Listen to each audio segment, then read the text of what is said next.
Good morning and welcome back to the Daily Brief, your number one choice for expat news and updates. Breaking in, De La Rosa's involvement highlighted in ICC petition for Duterte's arrest. The Bureau of Immigration, BI, apprehends wanted Jordanian and Chinese nationals. Australia seeks leverage in response to Trump's 25% tariffs on aluminum and steel. Here's a look at today's local exchange rates for the Philippines, Thailand, Singapore and Vietnam, followed by today's weather report.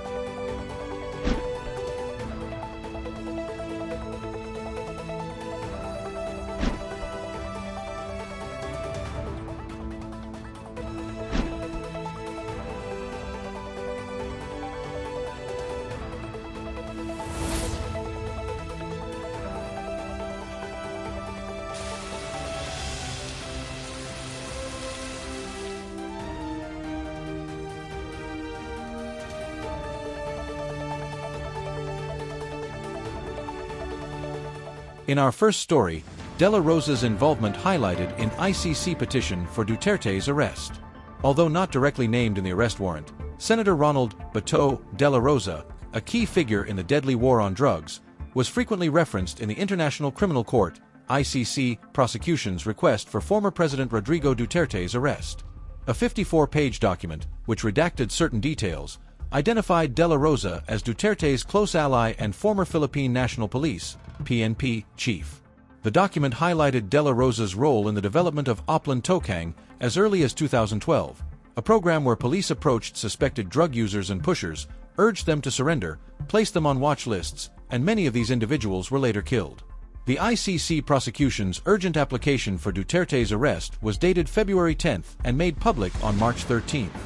Duterte was taken into custody on March 11 upon his return to Manila from Hong Kong and immediately transferred to The Hague. The former president now faces charges of crimes against humanity. A day after Duterte's arrest, De La Rosa, who was previously accused in the ICC's 2017 case against Duterte, said he would explore all available legal remedies in the Philippines before considering joining Duterte in The Hague.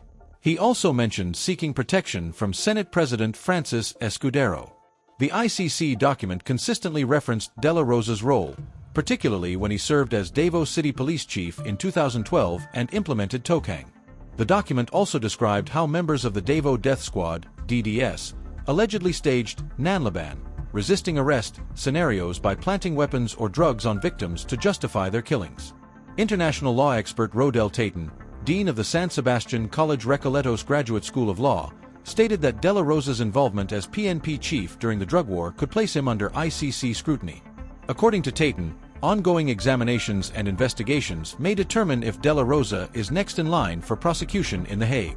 Cristina Conti, an assistant to the ICC counsel, also noted that De La Rosa's frequent mention in the document suggests he could be considered one of the primary figures responsible for the alleged crimes.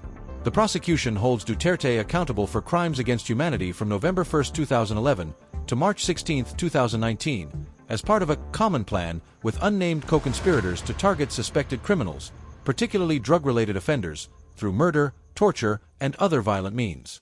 While the names of other involved officials were redacted, the document indicates they included high-ranking government officials and PNP members. After De La Rosa's tenure, Duterte appointed Vicente Dineo as Davao City Police Chief from October 2013 to June 2016.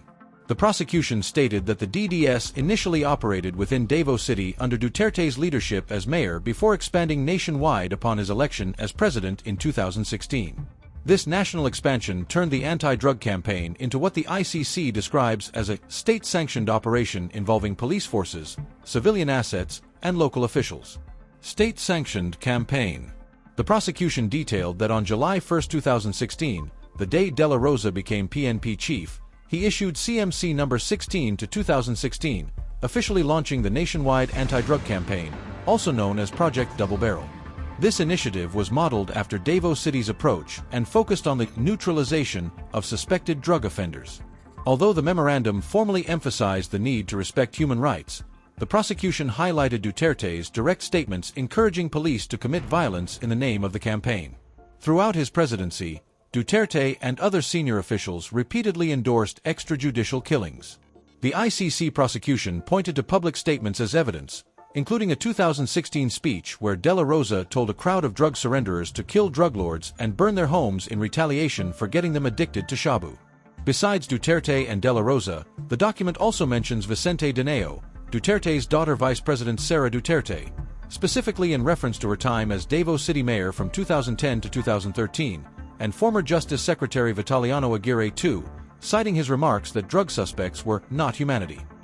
Legal experts argue that De La Rosa's March 11th petition to the Supreme Court, which sought to block the government from cooperating with the ICC, may be premature and could even suggest an admission of guilt. Lawyers Ruben Carranza of the International Center for Transitional Justice and Theodore Tay from the University of the Philippines College of Law questioned whether De La Rosa had legal standing to file such a petition since no arrest warrant had been issued against him yet. Carranza remarked that De La Rosa's move appeared speculative and could be interpreted as an implicit admission of concern about a potential arrest, noting that his attempt to prevent cooperation with the ICC may indicate fear of prosecution. In our next story, the Bureau of Immigration, BI, apprehends wanted Jordanian and Chinese nationals. The Bureau of Immigration, BI, has taken into custody 2 foreign nationals who are wanted in their respective countries for alleged criminal activities. In a statement released over the weekend, the BI identified the arrested individuals as 56-year-old Jordanian national Hussam Aldin Mohammed Kamil Ghanem and 28-year-old Chinese national Pang Quanbin. They will be deported to face the charges against them in their home countries, the BI stated. The arrests took place in separate operations in Metro Manila, carried out by the BI's Fugitive Search Unit. Ghanem was apprehended on March 11th at the BI Central Office in Intramuros, Manila, after attempting to extend his tourist visa. Upon processing his request, immigration personnel discovered his name in the Bureau's derogatory database. Meanwhile, Pang was arrested on March 12th at his residence in Barangay Carmona, Makati. Both fugitives are currently detained at the BI's facility in Camp Bagong Diwa, Taguig, where they await deportation proceedings. In our last story, the recent decision by former U.S. President Donald Trump to impose 25% tariffs on aluminum and steel imports has sparked significant political debate in Australia. Shadow Trade Minister Kevin Hogan believes Australia should use its vast reserves of critical minerals as a bargaining chip in negotiations with the U.S. over tariff exemptions. His comments followed confirmation from the White House that Australia would not be exempt from the executive order imposing these tariffs. Hogan argued that Australia now holds stronger leverage than in previous years. Speaking on ABC Radio National, he emphasized the importance of critical minerals that the U.S. finds difficult to source elsewhere. "We have a strong position with our critical minerals, which are highly valuable to them," Hogan stated. Additionally, we have the $800 million AUKUS investment that Defense Minister Richard Marles recently committed as part of our defense agreement. His stance aligns with suggestions from Graham Young, Executive Director of the Australian Institute for Progress, who noted that Australia, like Ukraine, possesses substantial rare earth deposits that could serve as a key factor in negotiations. Australia boasts some of the world's largest reserves of lithium, cobalt, manganese, vanadium, and tungsten, primarily found in Western Australia, Queensland, and New South Wales. These minerals are in high demand for various modern technologies, including electric vehicles, smartphones, and advanced weaponry. Reports indicate that Australian Ambassador to the U.S. Kevin Rudd has attempted to leverage these critical minerals in discussions with U.S. Commerce Secretary Howard Lutnick, but has so far been unsuccessful. Hogan urged Prime Minister Anthony Albanese to personally meet with Trump, stating that face-to-face diplomacy is crucial. Trump operates through personal relationships, and it's disappointing that our leader hasn't made an effort to engage directly, he said. Meanwhile, opposition leader Peter Dutton advised against retaliatory measures similar to those announced by Canada and the European Union. Instead, he expressed concern over the possibility of additional tariffs being imposed on Australia. If the government doesn't act quickly, more tariffs could be on the way, Dutton warned during a press conference in New South Wales. He criticized Albanese for his lack of direct communication with the U.S. president, pointing out that the previous coalition government had successfully negotiated an exemption under Trump's first administration. "This prime minister can't even secure a phone call," Dutton remarked. "We took action, engaged in negotiations, and secured an exemption. That's what leadership looks like." In contrast, the European Union and Canada have responded to Trump's tariffs with their own countermeasures, leading Trump to threaten further retaliatory actions, including a 200% tariff on alcohol imports from France and other European countries. Trump defended his stance on Truth Social, stating, "The U.S. doesn't have free trade. We have foolish trade deals that allow other countries to take advantage of us." Former Labour Minister Bill Shorten, now Vice-Chancellor at the University of Canberra, believes Australia should push back against the tariffs. He criticised Trump's leadership style, likening it to a reality TV show. "If they keep slapping tariffs on our goods, we need to respond in kind," Shorten said in an interview with Sunrise. "This isn't the kind of dispute we want, but if they push us, we must push back." Labour Trade Minister Don Farrell also criticised the U.S. decision, calling it a serious mistake and highlighting Australia's significant trade relationship with China.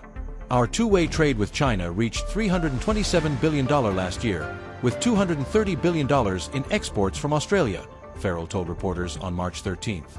"That trade relationship has been overwhelmingly beneficial to us." However, Farrell warned about potential additional tariffs set to take effect on April 1st. He stressed that Australia would continue discussions with U.S. officials in an effort to dissuade them from further restrictive measures. "We export a substantial amount of agricultural and pharmaceutical products to the U.S., totaling $30 billion in goods," he said. "We need to ensure that these products are not subjected to tariffs. That remains our key argument, and we will persist in making our case to the United States." Thanks for watching the Daily Brief. If you liked this video, don't forget to subscribe so you won't miss out on future updates. As always, take care and we will see you on the next update.